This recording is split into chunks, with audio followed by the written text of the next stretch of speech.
तर नमस्कार शेतकरी मित्रांनो, स्वागत आहे तुमचं कृषी ऑनलाईन यूट्यूब चॅनलमध्ये। तर सर्व शेतकऱ्यांसाठी आनंदाची बातमी। तर अखेर जे आहे शेतकऱ्यांच्या खात्यामध्ये आता उद्या आहे सोमवार, म्हणजे उद्यापासून जे आहे नुकसान भरपाईची रक्कम जे आहे शेतकऱ्यांच्या खात्यामध्ये जमा होणार आहे। तर यासाठी जे आहे शेतकऱ्यांना केवायसीची सुद्धा गरज नाही।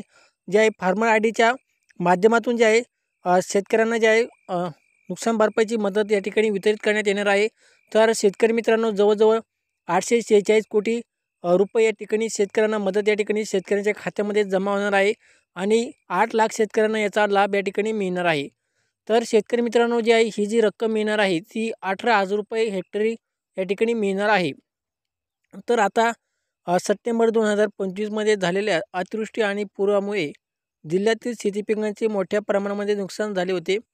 तर या पार्श्वभूमीवर शासनाने 8,27,118 शेतकऱ्यांना 846 कोटी 96 लाख रुपयाचा आर्थिक मदतीचा निर्णय या ठिकाणी घेतला होता आणि दिवाळीपूर्वी ही मदत शेतकऱ्यांच्या खात्यामध्ये जमा करण्याचे आदेश प्रशासनाला या ठिकाणी देण्यात आल्याची माहिती जलसंपदा मंत्री तथा जिल्ह्याचे पालकमंत्री डॉक्टर राधाकृष्ण विखे पाटील यांनी या ठिकाणी दिले आहे।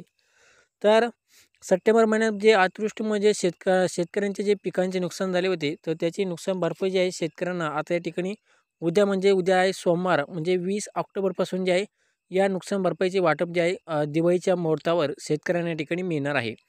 तर शेतकऱ्यांसाठी ही एक मोठी आणि आनंदाची बातमी होती। तर ही जी मदत मिळणार आहे शेतकऱ्यांना, बागायती शेतकऱ्यांना जे आहे जे आहे 17,000 रुपये आणि फळबागासाठी 22,500 आणि जिरायती पिकासाठी जे आहे 8,500 रुपये हेक्टरी, अशा प्रकारे या ठिकाणी शेतकऱ्यांना मदत या ठिकाणी जाहीर होणार आहे। तर ही जी मदत आहे शेतकऱ्यांच्या खात्यामध्ये या ठिकाणी उद्या जमा होणार आहे।